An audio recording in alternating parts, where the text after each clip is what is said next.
Welcome to Jesus and Jiu-Jitsu podcast episode 065. I'm Lucas Pinckard and I'm here with Isaac Tauaefa, Josh Straussberger, JP Dinnell. What's up, man? what's going on, fellas? let's go. Yeah, buddy. I think that means something more when you say what's up, men, than when some people say it. That's it. End of statement. End of statement. Okay, next point. There you go. Let's go. Look at how uncomfortable he already is.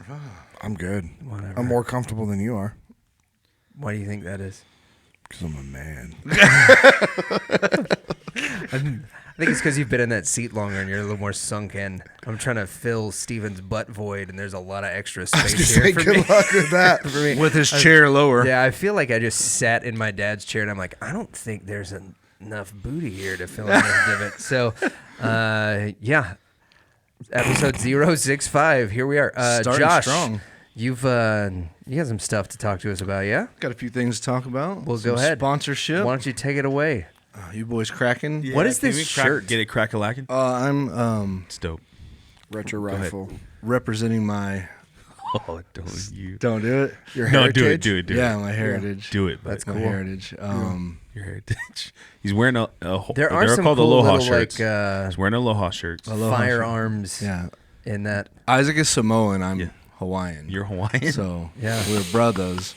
Brothers. Brothers. You know, my twin Echo and I, also Hawaiian. Right. Yes. I was And waiting. our I was other like, brother, yeah, Jade. I know. do not. I am, open the door. and I am leaving my entire right leg clear so I can finally get the blessing to do some traditional Samoan. That's Samoan not just like tattoo where you- work. But I've got it like it has to be legit. Like I need the family to approve. Yeah, of That's it. not you where gotta- you you gotta keep your earn that. leg bag during your static line jumps? No, sir. Oh. absolutely not. Been Static line jumps. I've been listening I was to like, books bro, you've been- from the SAS. Some old, I was like, oh Yeah. yeah, oh yeah. Yeah. I'm in the one right now is called Nazi Hunters that I'm in. I just recently stumbled upon Damian Lewis, who he wrote the book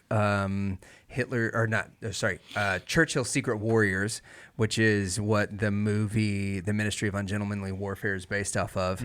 I just got done listening to his book Ghosts of the SAS about the Long Range Desert Group, which were the guys that fought Rommel's in World War I in like North Africa. What's the name of this again? Damian Lewis is the name of the author, and the one that I'm listening to right now is called Nazi Hunters. But they're talking about jumping into occupied France behind enemy lines, and they've got these leg bags, and the guys that are jumping with the leg bags, like they pulled the short straws. They say it's like the most awful thing possible. It was supposed to cushion the fall, but most of the time it like breaks legs. oh yeah, 100%. Yeah, they're supposed to be like some of the most terrible stuff that's out there. But yeah, the Ghost of the SAS is absolutely amazing. And there's a group called the SIG, the Special Interrogations Group, and they dressed up. They were German expats because they were Jewish.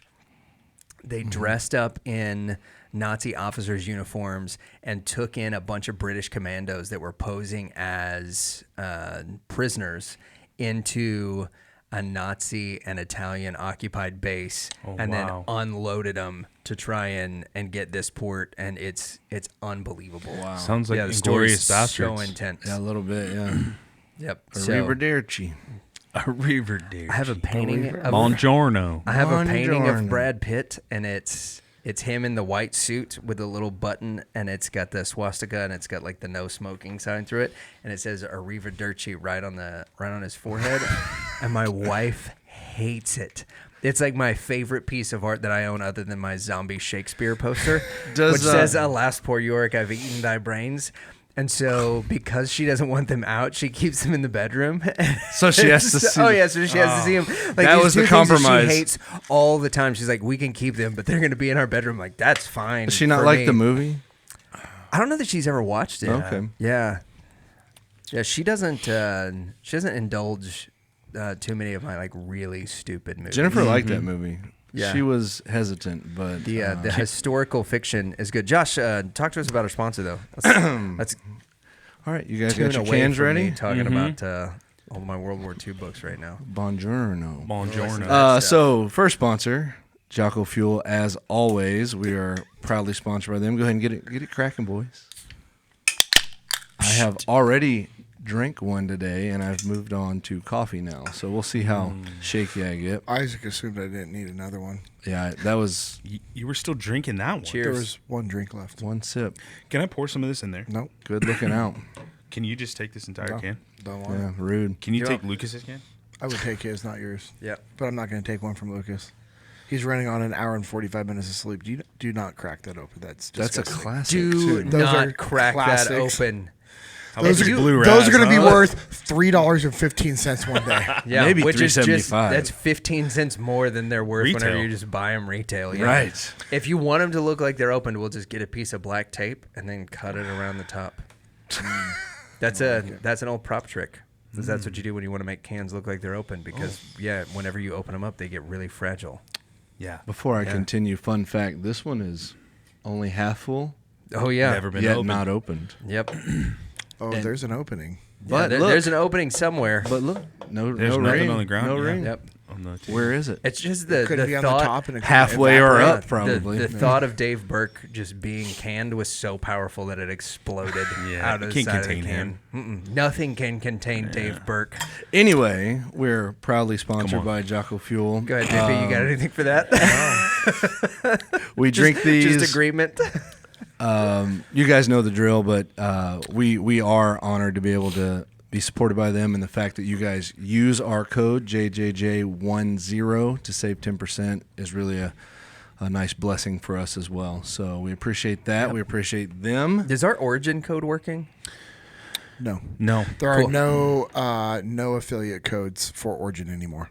Oh. Yep, That's none. interesting. They cut the affiliate program. Oh, good. Wow. So All right, Jocko Fuel only. Jocko Fuel. Yeah. Good. Buy origin stuff anyway because it's awesome. It's amazing. For 100%. sure, 100%. Now, Yeah. it doesn't mean that might not come back in the future, but currently right now, they made some shifts. I was talking to Pete about it. And you know what? It makes me so happy.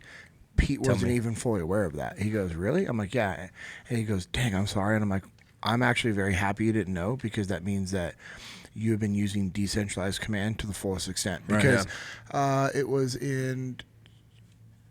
January? No, it Okay. was this summer of 2018. I was up in Santa Fe, New Mexico, and I was with my parents and my aunt and uncle and my family, and we're doing something, and I ordered a bunch of Origin stuff. Yeah. And he got the notification from PayPal that he calls me. I'm like, what's up, man? He goes, why am I getting notification on PayPal of an order from Never Settle Consulting PayPal? And I said, why are you as a CEO getting notifications about orders coming through? And he goes, okay, so why are you ordering? He's just trying to bring it back on me. I'm not talking about that Because right now. I support you guys and I always will. Now, Yeah. does Origin send me stuff?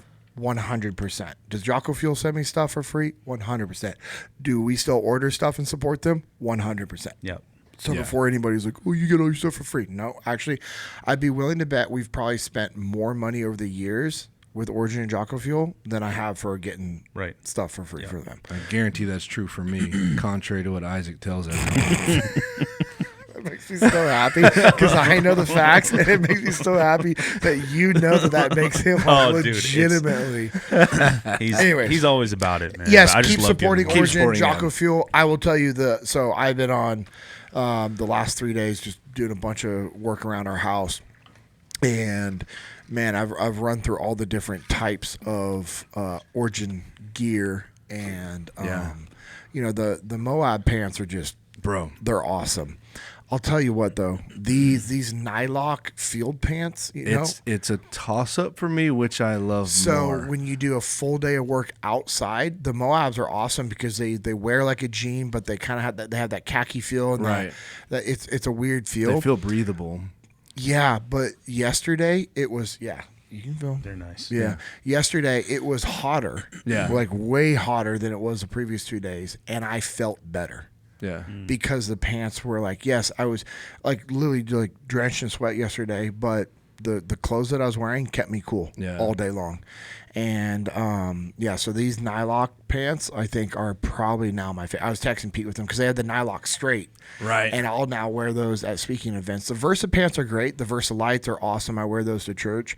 But these Nylock pants are probably now going to be my go-to travel and speaking pant and just general. Like I have this big backpacking trip coming up in September, and I'm like, I won't need anything else because I think we were on we were doing FTX together. Or I can't remember when it was, but anyways, I've been traveling all day.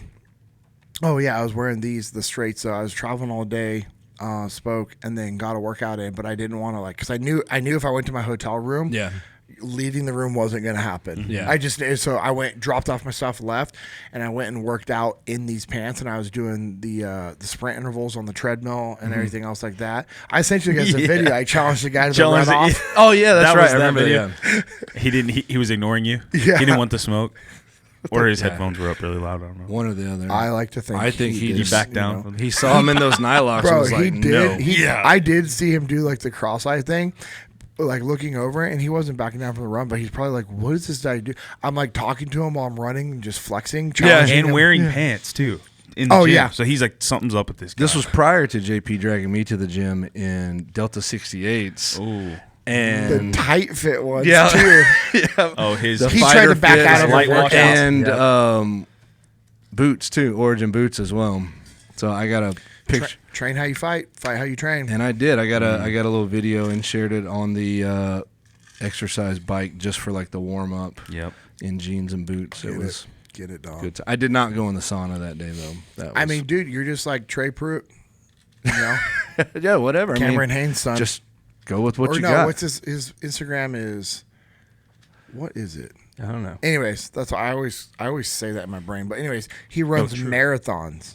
Truett. That's what I'm Truett, doing. yeah. True it. Yeah. I always mix those up. I Jay literally Pruitt and do that Truett. every time. Haynes. But yeah, Truett. That's so funny. I do that all the time. But he runs marathons in the Delta 68. Ridiculous. Yeah. Which they are flexible enough But to yeah, do that. these new Nylock pants. Yeah, I love those. I have 2 pair of the greens. I need some non-greens, I think, but Okay. I'm sorry you guys had to listen to Josh say that last part there. Talk about what he needs to do to improve his wardrobe. Can we what are our other sponsors? let's talk about Nylock pants some more. Yeah. How many Nylock pants I couldn't do you even have? keep a straight face. I looked over and Josh was biting his lip I have in anger. none. Yeah, but you got the jeans and the boots. Nylock pants. Yeah, I do have the jeans and the boots, and loads of the Black Origin tees. Core tees. No, the RTX. Oh, okay. Yeah. Oh, yeah, that's your style. So we're all looking cute in our stuff. Yeah. That's it. Except for you. Yeah, I got my Delta 68s. I don't need to tell everybody what I got, but it's nice stuff. I don't either. You Delta tell everybody 68s. what I got. You got the sponsor? I got the sponsor. Our sponsor today is Robin Schmeichel. So this is a little bit of a surprise when this comes out. Spell that backwards. No. LEKJEMS. Hold on. Let me. I don't know. LAKJEMS. Yeah, you said that. I think it's It's an AL, not EL. Oh, AL. Yeah. Fail. We love Dave and Robin. They are huge supporters. They help us out. They're awesome. in many ways. They actually kicked me out of my job at the table Jesus at and events Jiu-Jitsu now, events, yep. and have just taken over. So you got to So mingle with the rest of us plebs. I just found another job and started taking pictures instead. Yeah. Yeah. But no, so Robin reached out to me. This is a surprise for Dave. She sponsored an episode in honor of Dave's birthday. Happy birthday, Dave. That's awesome. Happy Happy birthday, birthday. bro. I don't know exactly how old he is. 34. That's I feel good. like he's 34. They're young, pups. young, strong man. Yeah. They're Yeah. pups. Pups. Just wee pups. Just like Isaac. But she sent a little note, so I'm going to read what she has for him. I'm going to do it in my own voice. Okay. As opposed to. I mean, I could try to do a Robin voice. Please but- don't. Yeah. Please don't do that. Don't No, dishonor no, her because after it would sponsoring an dishonor. episode. It would Yeah. dishonor her, Yep. and not on purpose. So, and she works for me, and she would kill me. Dear So- David. Yeah, exactly. Dearest Dave. No, Dearest Dave. let's get serious. Let's focus in, guys. You know he's going to try to do that. This is what happens every time I come on the podcast. Yeah. Dear There's just a Dave. huge breakdown in our. Dear Dave. No. Can't do it. He can't Can't do do it. it. And that's not tried. even her voice. Like, Whose voice was that? Is that Jen's? Is that your fake Jen? no. Have you heard JP and my wife? Their voice, whenever they do Yes, fake me, of is you? the same, and it's terrible. Right. It's absolutely terrible. Something I sound like that, a right? parade princess in Yeah. the middle of June. Anyway, style it in, guys. Yep. Got Yep. it. Yeah, thanks. From Robin to Dave. Dear Dave, happy birthday, old man. I'm not sorry for splurging on your gifts this year, but it's only because you deserve it, just like every other year. Thank you for always encouraging me to do hard things like getting into jiu-jitsu and pushing myself in my professional career. Most importantly, thank you for leading by example and encouraging me to walk this path with the Lord. I couldn't do this life without you, and I'll see you on the mats of justice. Dude, there's no greater honor than to have your wife praise you for the way that you're leading her toward God. Bro, Like, I was agree. just like, Yeah. don't cry, don't cry, don't cry, don't cry. I know, right? That's the love greatest thing you can them, hope for and your wife to say about Dave you. has become a good friend, and happy birthday, Dave. Happy birthday, Dave. Happy birthday, Dave. And Thank you for sponsoring. Thank you for your service as well. Yes. He's a veteran. Yes. Dude's a stud. We are all better humans for that couple being in our 100%. 100%. It's no coincidence they found their way Yep. into our lives the way they have. So I'm thankful yeah. as well. And it's cool when he came to Pursuit, being able to be there and him getting baptized and me taking pictures of that and sending it back to her while it was Yeah. happening. That was cool. Yeah, that was very cool.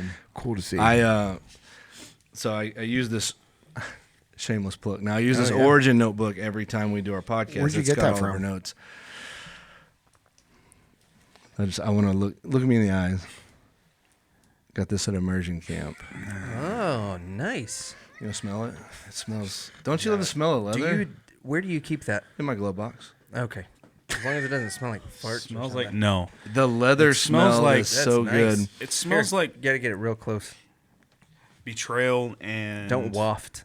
Yeah. This isn't chemistry class. You It's, gotta get it's up all in there. leather, but it smells like, just Give that Smells back. like Get what? your grubby paws off of that. Smells like take privilege. it out of here. My Fred, and point. rip that thing in My half. point. It's You so can't. You soft, can't rip too. it in half. It's American-made Yeah. stitched leather. You Yep. could not rip it in half. wouldn't My disrespect point it. in saying Rip a that phone book in is. half, but not Josh's notes wallet. Yeah. Yeah, absolutely not. My notes wallet. I keep in there. I have a couple notes in here, but this is a note that Dave wrote me when he was in the wilderness Yes. at Oh, Pursuit. awesome. And when he came back, he handed this to me. It's special to me, so I keep Yeah. it in there. So That's awesome.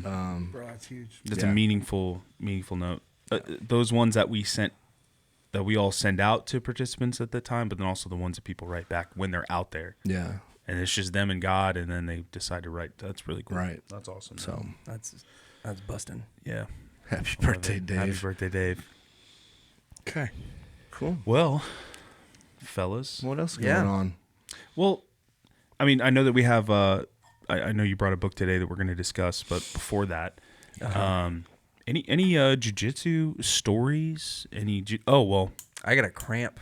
I got just a terrible cramp. Yeah. Thinking about doing jujitsu. Yeah, it'll make you cramp up. That is that's the extent of my training lately. Excellent. I was putting my gi in the closet because it's just gonna Yeah. it's gonna be there for a minute You caught a because cramp. of the new baby. Yeah. But I hung it up and I was like, oh, I should go, and then I had a terrible cramp. Yeah, that'll do it to you. Sounds like Did- the enemy keeping you from exactly. greatness. Yeah. Just saying. I have a jiu-jitsu update. I have an update Yeah, on I got one. my brown belt. Oh, no. Okay. And it's official. Okay. Are they dying it right now? No, Oh. absolutely not. So at Okay. our last event, 150 people heard Formiga say that it's 5 years till I get a brown belt. Wow. As he was laughing. Yeah. Right. But I didn't know Formiga laughed. oh yeah. I've never seen him laugh. Especially when it comes to Josh. He doesn't laugh at the white belts. Oh, when I show up, That's just not. I'm there pretty much SOP every for Thursday him. night if I'm in town, and every Thursday it brings him joy. I think to while we're stretching, be like, "Oh, Josh, what are you doing here?" Welcome. Yes. Yeah. Welcome to class. But Yeah. he doubled down last Thursday, and he gave me a little incentive. He told me if I train very, very hard, 2 varies. 4 years, 7 months. He knocked Whoa. 5 months off of it. So if I train hold on. hard. but it's my feeling that you are not, or my perception that you're trying to delay it as much as possible. So that would mean would be consistent. Hold on, let's go. Okay. How am I trying to delay it? What physical things am I doing to delay Well, it? he said you train very, very hard, and where have you been? I was there You Thursday. trained on Thursday, but then JP and I were there on Friday for the real Pahada, and I didn't. Oh, it wasn't sniff real you there. Pahada? You're going to tell that to JB, who was there Thursday night, that it wasn't real Pahada? Canis Pahada. Okay. So it was at a different level. And unfortunately, for calling people out, Isaac also missed the opening portion of Friday. Which I'm not. It's not as a dig towards him. It should be. Yeah. No, it wasn't. He had priorities of business, which we all understand. And Formiga's always like, "Hey, I'd rather you show up late Correct. than not show up at all." That is true. Yeah. I will say he missed, and Formiga hasn't done this in a very long time. And I'm touching Isaac because I know he's still sad about this. Damn. He missed Kings. Oh. And he started off with Kings, and it was What is Kings? He picked 6 people, and it was all white belts at first to go out in the middle. Everybody else is lined up, and then you go in, and whoever to score a point, any type of points first, wins, and you have within a minute. So and here's the deal. So on the bottom, you're trying to get the sweep or a sub. Okay. If you're on the top, you're just trying to get a pass with the sub if you can. But if you get a pass, you get the points right away. And it's all out because you have 1 minute. And if neither one of you can do anything within a minute, you're both out. And you go to the back of the line. And you just keep rotating through. It was legit. Mm-hmm. It was absolutely incredible. We have a new black belt that's training at our gym. That's now going to be officially under Formiga. Yeah. This guy is freaking... I saw... Anyways, we could talk about him Can we later. say- okay, yeah, No, yeah. no, you can give... yeah. His name's Alicate or Alicace. That's his nickname, He's, yeah. his nickname. Marcio is his name. Yeah. But he's a big dude, 6'4", and I north seen of his 300. picture. I seen his picture. Oh, he's like 320, 350. Yeah. Number 1 ranked no-gi. no-gi, Masters. yeah. Masters in the world. And he's won worlds multiple times, pans, and it's A 150 plus gold medals in open. And what's awesome is he can go at whatever level you want him to go at. yeah. Like at whatever level. Because I was talking to him after class, and I was like, "Hey, thank you when we rolled. Thank you for not hurting me." Yeah. I was like, because I know like there's multiple times he could have just and I know like we're not like there's no make believe land he's here. a good trainer. Right. And he was just like, no, he's like, no, thank you just so much, JP. Yeah. He goes, he's like, I go below what I want the other person being at. Not above, not the same. He goes, I go below there to put myself in bad positions to work through things. He goes, and honestly, he goes, I want you to come train again tomorrow. Yeah. And the next day, and the next day. And I'm just like, and this guy, talk about no ego, like zero ego. No, man, and he could definitely just be like, using all of his weight to like just crush people. And he's also a high level judo guy. He's a Yeah. high level brown belt getting in tossed. judo. Yeah. Bro, I saw him, and everybody knew it was happening. I saw him foot sweep because you start standing in Kings. I saw him foot sweep 7 people in a row. Yeah. And every person knew it was coming, Right. and it didn't matter. Yeah. Getting that sweet. I get you moving, and then the timing of the foot sweeps. That's legit. His timing's excellent, and it was You fun had to some roll good with rounds him. with them too, Yeah, right? I rolled twice with him. So the first time I rolled with him, it was awesome. I mean, he was obviously, I could tell he's a good training letting you partner. work, yeah. Yeah, and he was like, I pulled guard. He didn't just immediately try to like crush. He was strategically passing and stripping grips and things like that. So I tried to play last, so he shut that down. He passed, and then I was in bottom side control and ended up getting a sweep at the end, but he already passed me and was controlling side control, so he won on points. We stood up. He pulled my gi top over my face. I mean, I think he was just trying to grab a grip. That's and a terrifying pulled, feeling. And so like I'm literally reaching out my arms trying to feel for him, and I can feel him standing up, and so I stand up. And that's when you get gone. I didn't get tossed. It was right at the end, but it was really cool. And what was cool was afterward him saying, and this is nothing to do about me, it was about him. We stood up, and like I gave him a hug. I told him like, man, I've been watching you. He's like, yeah, great job. I was like, I've been watching your Instagram for a long time. He was like, oh, I really appreciate that. He goes, man, I really want to roll with you tomorrow. Like, so that was cool because he was saying like, yes, you're good for me to train with, and I know he's really good for me. Bro, you're big, you're strong, and you have good jiu-jitsu. Yeah. Like you're going to be a great training partner. And this is a guy for you, Isaac, to where you can amp it up. Yep. You know what I mean? And you can actually, because like, I have to amp it up to do good with him. Well, you'd have to. I mean, and like, I'm always like, when we roll, I'm like, hey, like, I know if Isaac and I roll, and if he amps it up, something's breaking on me. Like, I'm getting injured. It's like, I know you would never do that, but if you amp it up on me, I know what's happening. Yeah, just weight difference and all that. Yeah, it's not. Well, weight, explosiveness, strength, and athleticism, skill. We got. I'm 5-0 right on this comparison chart right now. So if we were looking at the matrix of the two video game players, you have all the power. I have like a color in each of them. Well, you're 99. I'm stoked for you because that gives you that. And I look forward to meeting him. That double five is that class, especially that noon, Wednesday noon, Friday noon, are becoming like. There's a lot of super talented, big black belts that train there. So, Ian, Ryan, I mean, Nima's a brown belt, but he's been training a really long time, super knowledgeable. Nima's and then awesome. Now Alakache is. So it's super. It's great for a big guy because most big guys have a hard time finding other big training partners, but also stylistically to find a big guy who is actually super technical. We have like. They have a monopoly over there at that noon class at double five. So it's crazy. There's 17 black belts. Yep. Yeah, that's it was like 3 or 4 brown belts, and I think we had 12 or 13 purple belts. And then there was 6 blues and like a handful of white belts. And it was incredible. If you think of those numbers, that's incredible. I was talking to Dale Brisby about that and in regards to like jiu-jitsu, and I'm like, oh, this is what we have in normal class. He's like, that's at a noon class?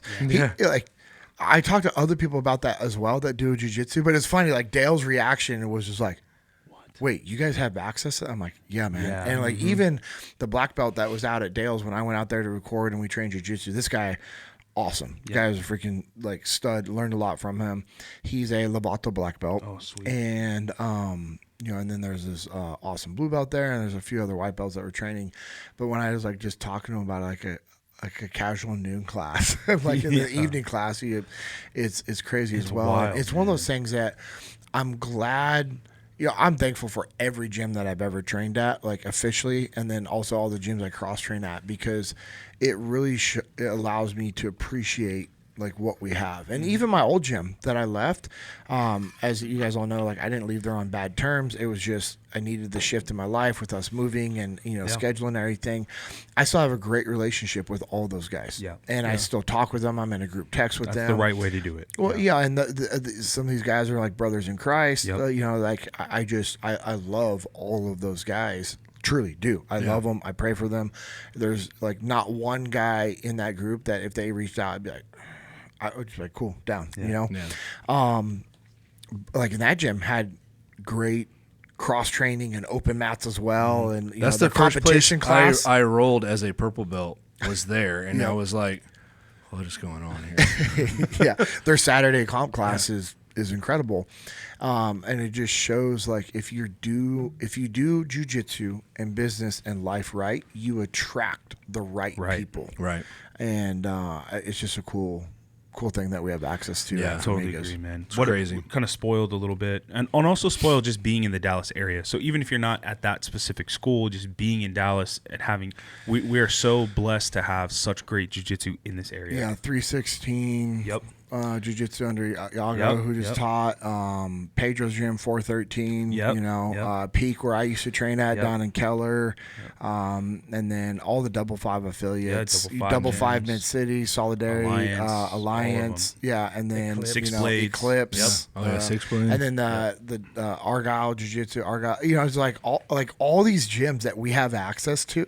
It's kind of crazy, stupid. Man. It's ridiculous. I think the cool thing, as we transition to the word, is what Formiga has been able to see, and I know we all see it as well, but I think the difference in his business since him and Elisa dedicated their business to the Lord has been really cool. And he didn't do it for these reasons. He did it because he's like, no, I need, this is his gift to us, all right? And and that's Formiga's calling. Is jiu-jitsu, is training, competing, and coaching. Like he is, when you look at it, we've talked about this before. Formiga is one of the very rare people in the jiu-jitsu world that has the ability to train and compete at a high level while running a successful business and having a successful family. Yes. Most people can't get all three. Right. It's like you pick one, the other two struggle, Straight or you might be decent at two and the other's definitely not there, but he's high level at all Right. three of them. Yeah. Right. Yep. Pretty impressive. It is, man.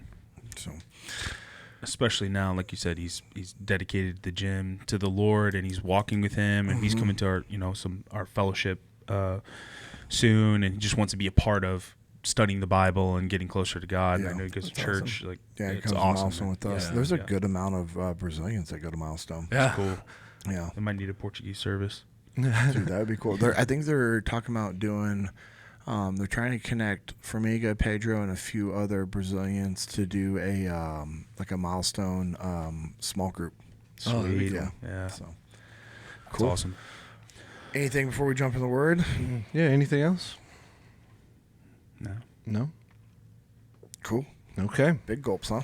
Well, I'll say Well, this, see you it's later. not really like it's not really an update or anything, but something Okay, cool. cool. I posted about it, but On your personal Instagram or on the Jesus and On my Jiu-Jitsu? Instagram. Oh, yeah, okay. there was I posted a picture of Ezekiel and Selah came out to the living room. Kim was making dinner, came out to the living room, and I heard Ezekiel and Selah playing. I thought they were just playing with toys or whatever, but Zeke was showing Selah a mount escape because I heard him in the truck on the way home. She got swept during practice and she was on the bottom, and I told her, hey, you did a really good job at class. So she said, I got stuck. The girl was on top of me. I couldn't get out. And so I heard Zeke in the back say like, oh, sissy, when we get home, I'll show you how to a mount escape. Yeah. But, I just thought, I forgot about it, whatever. I came out of the room after we got home, and they were in the living room, and he was teaching her where to put your hands, how to post your hand on the hip, and then, shrimp out. And it was one that David had taught him and that I reinforced when we got home. But now I hear him clearly articulating the technique to his sister to help her with the problem she's having in class. Dude, Right. I am telling you right now, your son, if he wants to be, and if he keeps training jiu-jitsu, will legitimately be a multiple-time world champion. Yeah. I think he has that ability, just because he is very good at understanding concepts. He So has it's the cool to ability. watch It's him. just going to be if it's his If he desire. wants to do it. And Yeah, if it's right. what he wants to do, Well, cool. I'm all If for not, it. If he then- wants to do it, I'm all for it, and, Yeah. and we'll supply whatever he needs to get there. But it's just so cool to watch at this age. I mean, kids at any age that just grasp onto. It doesn't have to be jiu-jitsu, but it fascinates me when they just grab a hold of something that they're passionate about, and you watch them, and when they can clearly articulate it. Which is what I'm trying to get him to do right now with the gospel. Lucas, we talked about that. Like, how do I know when it's time to really ask him, if he wants to receive the free gift of salvation? Like, how do you? Yeah. And then you gave me some good metrics for where he's at in his understanding of the gospel. And so, but it's cool to watch him articulate his own understanding of this thing. He's conceptualized it. He has it in his brain, and then this is how he's teaching it. It's so cool, man. So anyway, it's just a cool update. Just watching my kids do jiu-jitsu is so enjoyable and fulfilling. So I know you feel you guys feel the same way about your kids. It's awesome. Cool. Go ahead, Strauss.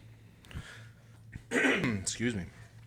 All right, so we're going to we've been reading excerpts from books that we've read that have impacted us in some way, little excerpts, and then just discussing it. And this time I picked John Eldredge, Wild at Heart. I've read this book a couple of times. I'm pretty sure we've all read it. It's required. Well, it's supposed to be required reading for Pursuit. I had never heard of it before Pursuit. I don't know a lot of authors and stuff. So like when Isaac and Steven and you guys are like spouting off, well, this guy said this and this guy said this. I'm over here like writing down like I need to look up this book and look up this book. Like. There's a lot that I don't know. John Piper, okay, Yeah.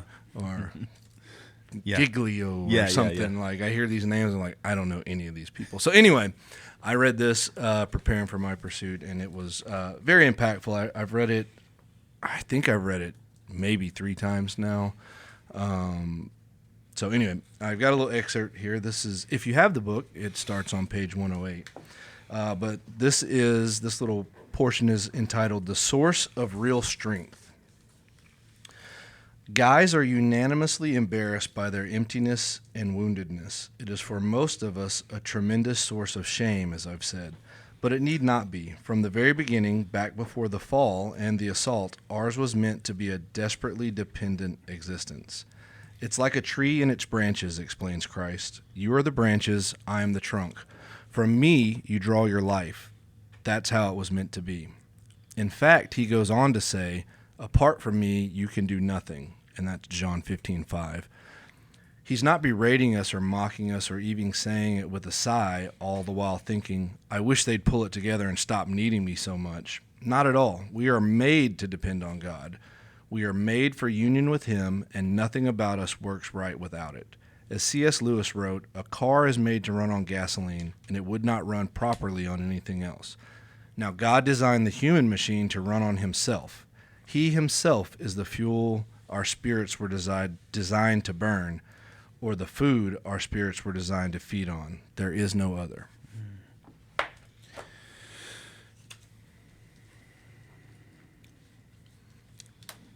And go. Go ahead, Lucas. Oh, good. I mean, the Lewis quote at the end, I think, really puts a nice bow on that. And it's one of the things, when you talk about how men in particular don't talk about their shame, I think that this is an important thing because we know that women listen to this podcast. This is a really important thing for spouses to understand, like for wives, for girlfriends, for sisters and moms to get, is that there is there's a stigma with shame whenever it comes to men. And it's not the same for men as it is for women. Not in the sense that shame doesn't feel the same or that it's not responded to the same or that kind of thing. But if a woman is in a situation that she deems shameful or has committed a sin that she deems shameful, there is a litany of books and ministries and things like that talk about how she can be redeemed and the redeeming qualities of Christ that allow her to now experience him in his fullness. If, maybe you fell into sexual sin, or maybe you were assaulted in some way, and like that's been the shame that you've carried with you, that there are loads of ministries and like I said, in books and things that are dedicated to helping women come out of that shame and into the freedom that they have through salvation. Even amongst Christian men, that is something that we don't discuss.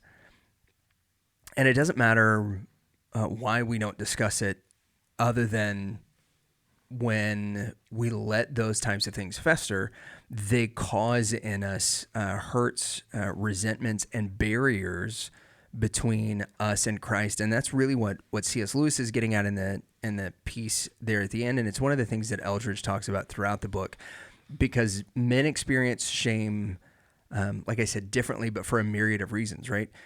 We experience shame because of, Eldridge talks about the wounds from our fathers. And some of those are visible wounds, and some of those wounds manifest themselves because of the disappointment that we had in our dads whenever we begin to mature and we realize they aren't the men that we thought that they were. Whenever they begin to struggle, and that shame that we have comes from us realizing, like, my dad's not the guy that I thought he was. And then it is this, okay, well, I've set this person up as an example in my life, and now I'm ashamed of who he is, and maybe it's just this one specific area. And then we begin to carry that as a resentment towards our father, because maybe there's some of that weakness that resides in us, and we haven't tapped into it, or we just don't know about it yet. If there is a situation where, part of the weird thing about like my testimony in particular is I worked at a place where I was sexually assaulted. And like by a female coworker. She came up to me on multiple occasions, and she was very attractive and all these things. But came up to me on a couple of occasions, and it finally kind of the situation hit the fan when she grabbed my crotch in front of a customer at the business we were working at. And like, it's something that had happened a couple of times, and I didn't really say anything about it because like one of the guys that I mentioned it to, I was like, dude, this is what's happening. And he's like, bro, I would just take her in the back room. I'm like, that's not what I'm about, man. And he's like, I know that's not. I'm just saying, like, you being able to resist, like, that's a good thing. So he's like, I don't know what to tell you to do because that would be my reaction to it. So when this finally happens in front of a customer, it was the customer that took it to one of the women that I worked with, who was her direct supervisor. And then when that lady came to me, Stephanie was like, hey, how come you never mentioned this to us before? And I was like, what am I supposed to say? Like, what am I going to say that is going to not be? Because the supervisor, my supervisor that I mentioned it to, was like, no, you should go and, like, if like, she's it's offering, a good problem to have, man. Yeah, Good if for she's you. offering herself, then like go for it. And as soon as I brought it to her attention, she was like, okay, well, what do you need? Like, do you need help with HR? Do you need like to take a few days off? And I was like, no, like from all of those things, I'm fine. She's like, well, are you okay? And finally, when I went and talked to my pastor about it at the time, I was like, yeah, this is what's going on. And he was like, so why didn't you say anything? I'm like, well, simply because like, what's the benefit of me saying something?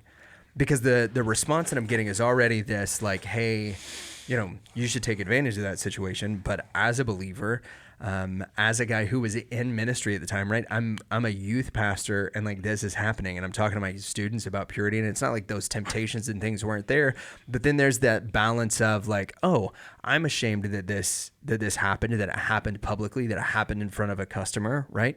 But then also like, you know, is this me resisting sin? Or like, if this is happening, and like I say, she is attractive, like there is some temptation there into what's going to happen. And so it becomes this spiral. And when we don't talk about it, when we hold on to those things, no matter what they are, it prevents us from being intimate with God in the way that we need to be, because he is, even though he knows everything, like I want to hide from him. Yeah. The fact that like, all right, this happened, it made me uncomfortable. I didn't appreciate it. I hated parts of it. But at the same time, I'm also ashamed that there was a temptation that was attached to that. Like, I know this isn't something that's holy. I know this isn't something that's going to help me in my ministry. I know that this is something that shouldn't have happened. But looking at it, you know, in that situation, I was also like, but I was tempted to take advantage of it. And so how am I going to talk to God about that? And so there's a lot of stuff where in the ministry world, if that were to happen to a female, and even in the business world, if that were to happen to a female, there's resources and all these things that she had the ability to immediately take advantage of. That as men, that's not our first step. Our first step is just to pretend that it didn't happen, because we don't want to sit and rest in that shame. And what it prevents us from doing is it prevents us from being redeemed. It prevents us from, you know, those situations becoming part of our testimony, and it prevents us from being able to experience the fullness of God in those ways. And healing too. So like Yeah, when you're too, well, and that's, so shame, I think is a lot like pride. That they're not, I'm not saying they're the same thing, but they have the same root. Yes, right. and they have protective mechanisms that are the same. So they like build in a protective. So pride like just walls up right away, and like you can't even see. You never see your own reflection. Right. With pride, you never. If you could see it in yourself, you would be like, ooh, that would be. It would disgust you, and you would. But shame is like, it wants to stay in the dark, and it's just like keeps you from turning the light on. I mean, we've talked about this in Pursuit. You don't want to think. Well, what are they going to think about you? And so it has a protective mechanism in it that just keeps you from bringing light to it. But you know, the only way to be freed of it is to share it, is to talk about it. So, but yeah, guys, for both of those reasons, pride and shame, usually don't feel that they can share anything. Well, and that's the sneaky thing about pride, right? Is that it. You know, if you look at the three areas where, you know, John says in 1 John, like, these are the three areas where we're caused to sin. It's the lust of the flesh, the lust of the eyes, and the pride of life, right? Like, that's it. And the pride of life is so encompassing because that, to your point, like, pride protects itself. And that's the reason that, like, God detests an adulterer, and he, you know, despises a liar and all these things, but he opposes the proud is because our pride protects itself. Yeah. And even though we don't think of it that way, shame, insecurities, all of those things are ego-based. because it has to do with the perception that we want others to have. Like, I don't talk about this because what am I going to say? And in particular, like that situation, and this has been a weird thing in my testimony, is because, like, okay, with this situation and with having my double mastectomy, you know, whenever I had the breast cancer scare and all of those kinds of things, is that I have this, I've been gifted, I'll put it that way, right? Opportunities to relate to women that we do ministry with in ways that most of the other men that are in our circles don't have, right? Because when women start to talk about, like, oh, a man will never know, like, the pain of a mammogram, I can be like, actually, did you get a 3D, or like, what was yours like, right? Because, you know, I don't have a lot to cup. And so, like, that experience for me was weird because they had to, like, pull in 2 assistants and they're like, all right, put your hand up here. And they're, like, smushing so that the thing can press down on it. But that's a shared experience. Well, likewise, when it came to this type, it's uncomfortable, especially when you got, like, a $half size lump that just, like, sends electrical pain through you whenever it gets touched. So there's that. And then there's this other situation because they were like, you know, you can go to a support group. And I'm like, and be the only dude? Like, not a chance. Yeah. I'm not going to go to this group that's got, like, women in it that have been, you know, sexually assaulted or who have, you know, experienced that kind of harassment, because as soon as I walk in the room, like, oh, right, great. I'm immediately the predator. Yeah.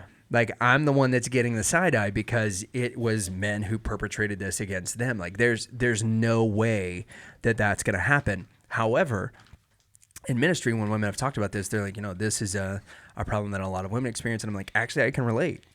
Like, this is what happened to me. This is how it made me feel. These are the things that I've been through. And so, like, God's grace is evident even in those things. But in order for us to get to the place where his grace can show through, we have to, like, you know, JP talks about all the time, we've got to subordinate our ego. Because my ego is the thing that's like, if I say this, people are going to, you know, they're going to think that maybe the reason I didn't act on it is because I'm gay. And maybe the reason I didn't act on it is because, you know, I'm weak, or like I'm not virile, or whatever that is, right? Instead of, like, hey, this was a thing that happened, and in order for me to be able to move past it, I have to not care about what people think about the actual events and the facts of the situation. I've got to just be able to talk about it so that God can use it and redeem it and work it for his glory. And that's what's happened. We say this, at Pursuit, but you know that you, if we confess our sins, he is faithful and righteous to forgive us our sins. Yeah.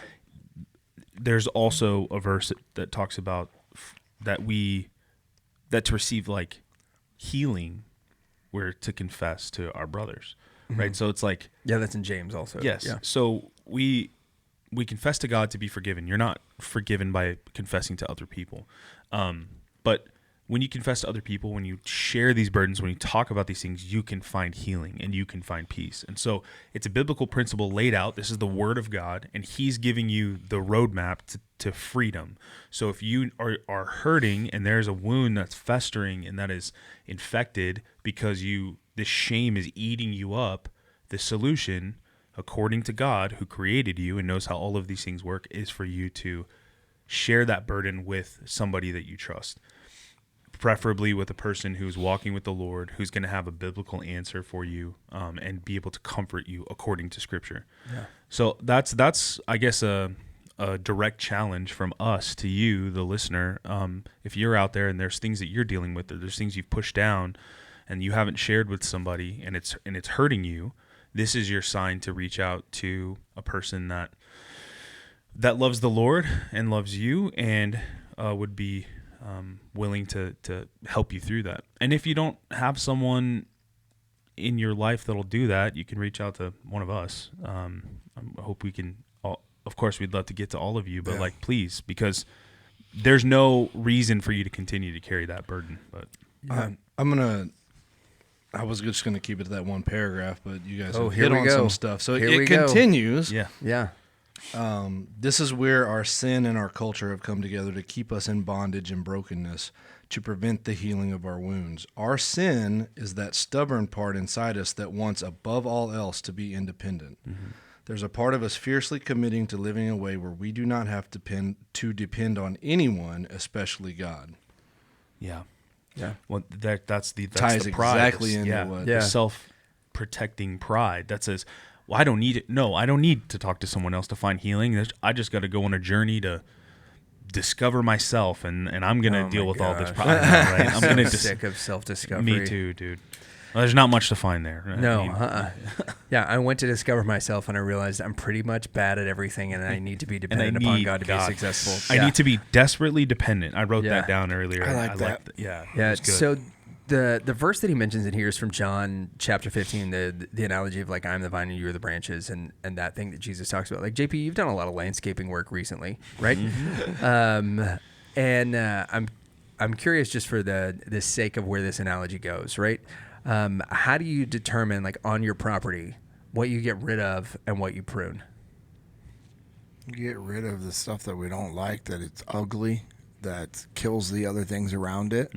So like the weeds and the weed bushes and everything that we've been cutting and removing, it's crazy. I was just so frustrated. Like I even rented a little mini excavator yesterday, and I've got to finish doing that work today on this. Like I have a legit excavator tractor at my house right now that I need, because I've been using it to like dig up roots from these weed bushes, because like it just seemed like, oh, this is normal. No, and you pull it.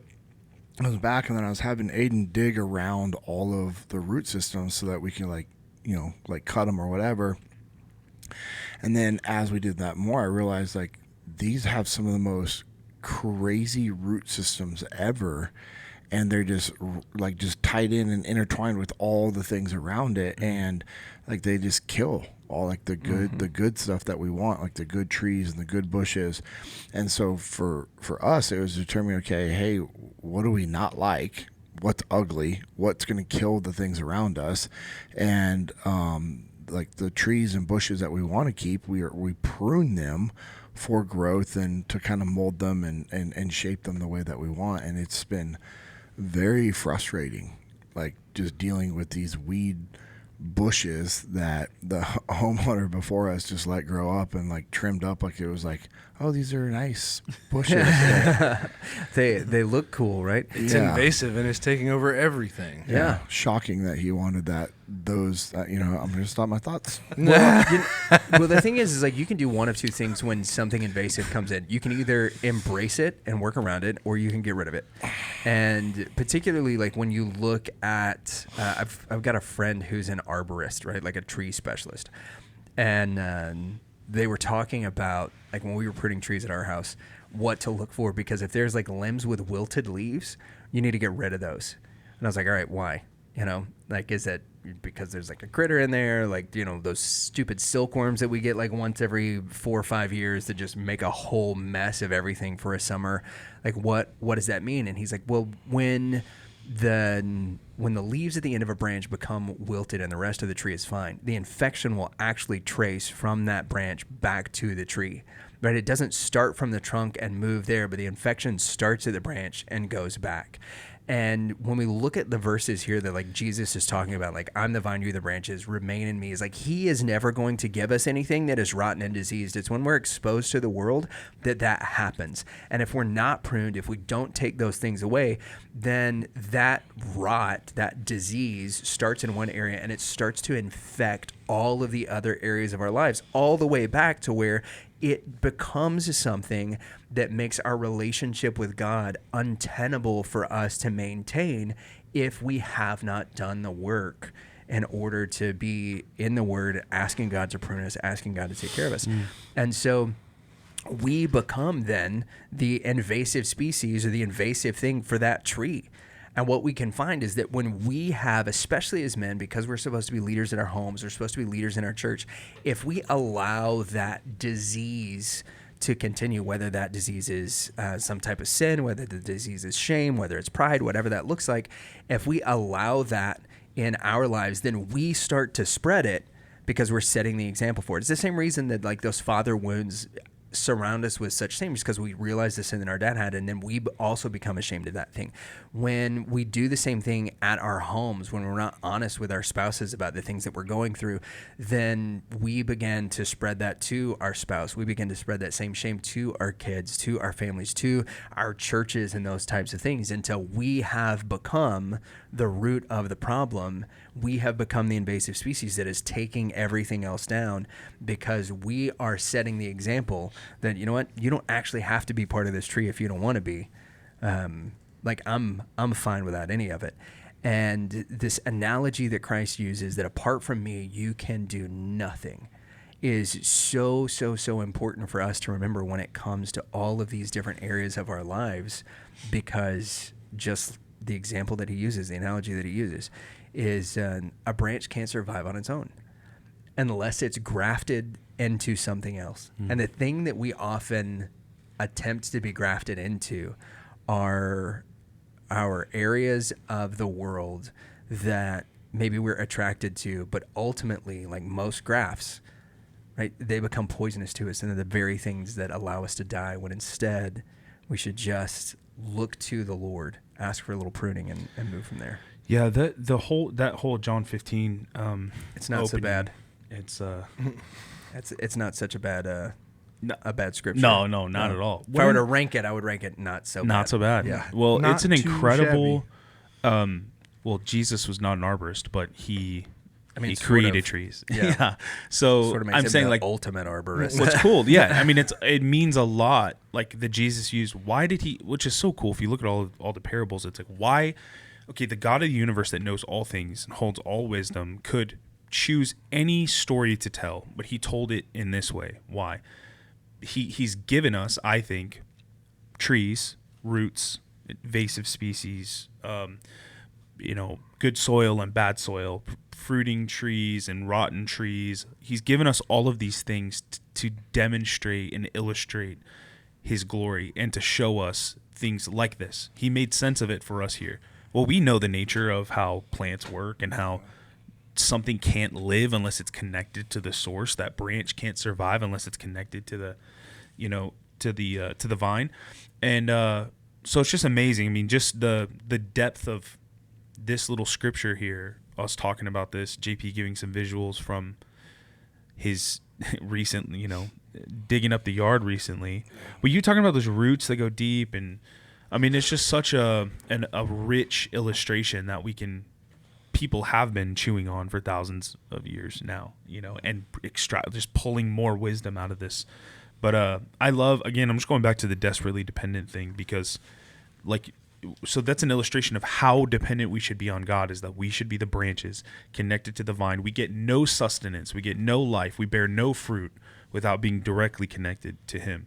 And so when I'm feeling weary, when I'm feeling burned out, when I'm feeling weak, it's because I'm not connected to the vine, to the true source of wisdom and joy and peace. And so it's a great reminder. This illustration is awesome and so encouraging to me personally. But I like that excerpt you read, Josh, and I love that, again, the thing I wrote down and put in quotes is desperately dependent.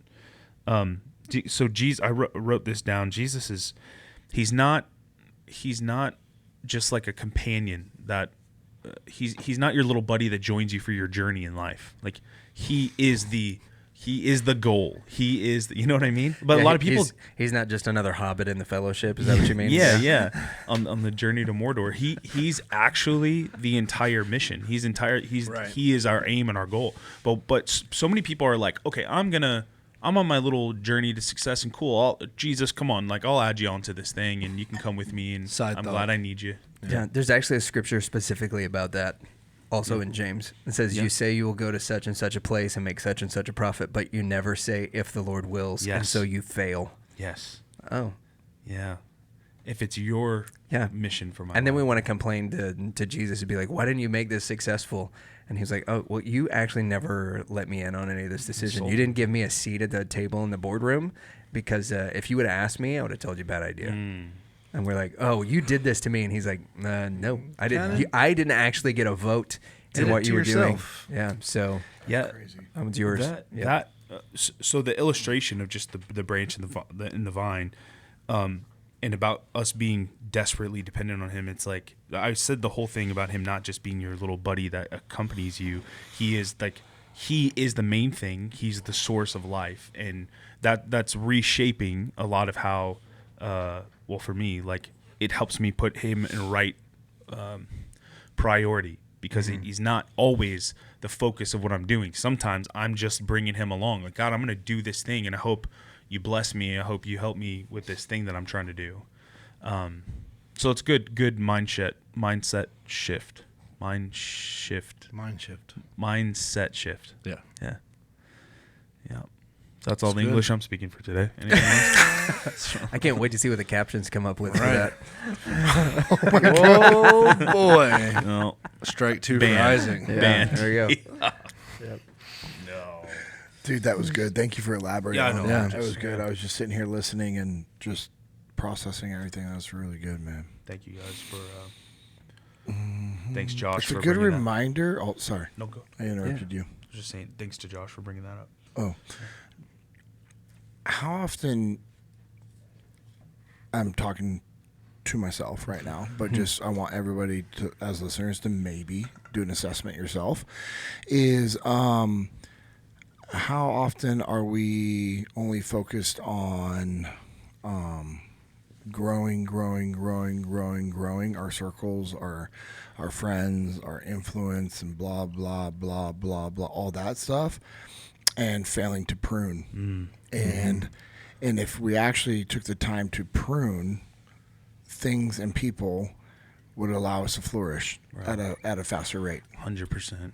And Absolutely. and how do you know? Just like he asked you that question, I knew there'd be a tie-in about just how you asked the question. How do you know what things are worth keeping and what things are worth cutting off? And the things that are wilting, the things that were dying, the things that were infecting and making other things sick. And that required me actually doing an assessment Yeah. and scanning and looking at my property Right. and thinking. Yeah. And like, just we cut down all the bushes. It's like, cool, I'm going to go get stump grinder. I'm going to go rent one of those.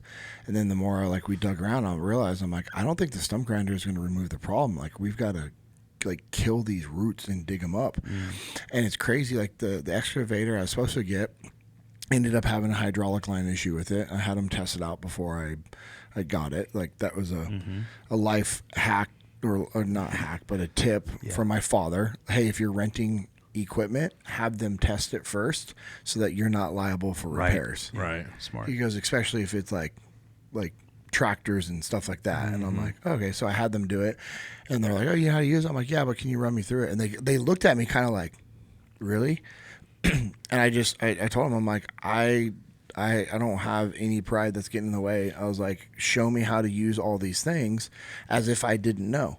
And so they're running through the test, and the first thing they do, and then just hydraulic oil squirting out. I'm like, that doesn't seem right. That doesn't seem like it's And that would supposed have to go happened in there. your driveway if they would have done it then and there. 100%. Yeah, And that's I crazy. would have been paying for the repairs Yep. of a $40,000 tractor. Yeah. Right.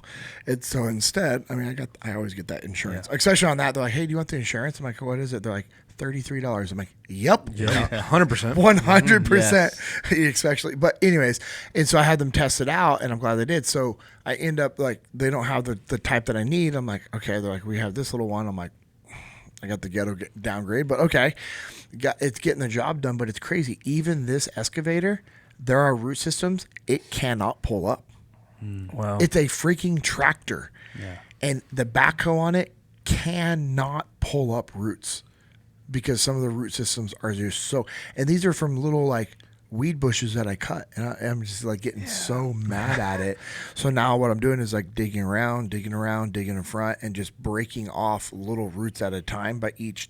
You hear pulling a snap chunks bolt, out. and then going from the back, digging it in under, and then working the levers to lift, scoop, pull while I'm putting the machine in reverse, and I have all those things pulling. And even some of them, literally, like I had the thing, like I'm like looking straight down. It's like pulling the back of it up.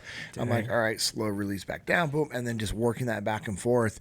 And then my father-in-law last night was out there, so I get him hooked and pulled. He's like, all right, hold it, and he's like manually cutting some of the root systems around. I'm like, this is insane. So we're doing all that, and then we're spraying all the roots with like this heavy duty weed killer, and then burying it back with the dirt. And I'm like, I hope, like, and if it doesn't, I'm just gonna be like, we're selling the house. This is ridiculous. Or you're gonna see me with the most just epic, incredible backhoe ever. Right. Just like a one day, gigantic it's gonna be excavator. a cat excavator. Yeah, I'm gonna call one of my clients and be like, remember when you said I could use any of these if I needed? Yeah. We're bringing out the It's killdozer. time. It's killed.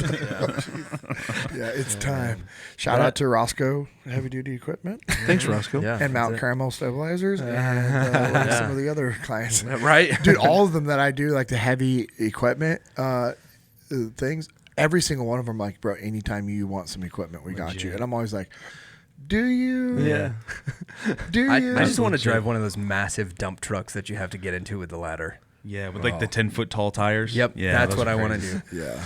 That so the illustration of, I mean, obviously the answer is very obvious. Could you do that if you just had a shovel in your hands? Could you do that? No. 100%. You could. It would take time. But I mean, the amount that machine was pulling, like that, there is stuff that is so deep rooted that you needed this machinery. Like you couldn't just do. It's a force multiplier to have this gigantic machine. So you could do it by hand. I've done it by hand. I've watched my dad do it by hand because he didn't have the money to rent. Like, the job wasn't paying. And he was like, and also it was really cool because I remember I asked my dad, I'm like, why don't we just rent the equipment?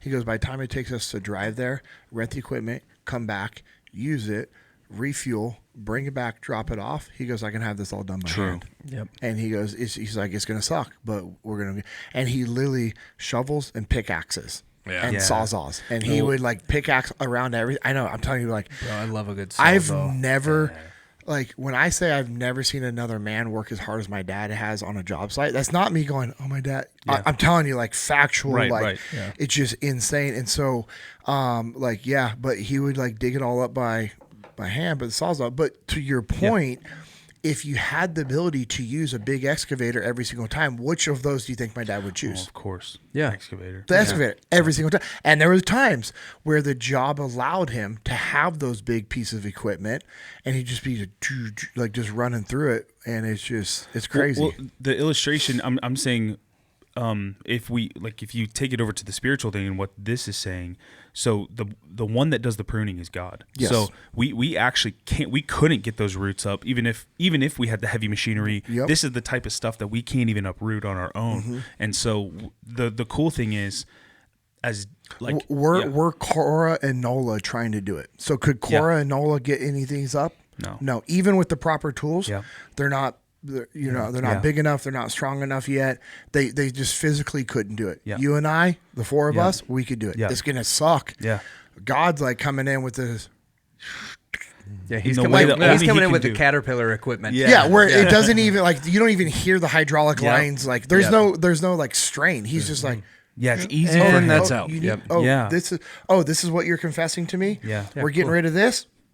It's easy for And him. it's gone and Yes. forgotten. It's not even the pile's not next to you. You don't see the pile That's the a next good day. one. Yeah. It's just he's like dumping it in the ocean and it's Yeah. dissolving It's and gone. Yeah. Which is Praise God for that. I'm so thankful Yes. for that because Right. like, and I'm not being dramatic. I'm like so thankful because I think we've talked about this before. Like just some of the stupid things I've done in my life, and when I wasn't on the path, and you're just like, like I'm, it's the.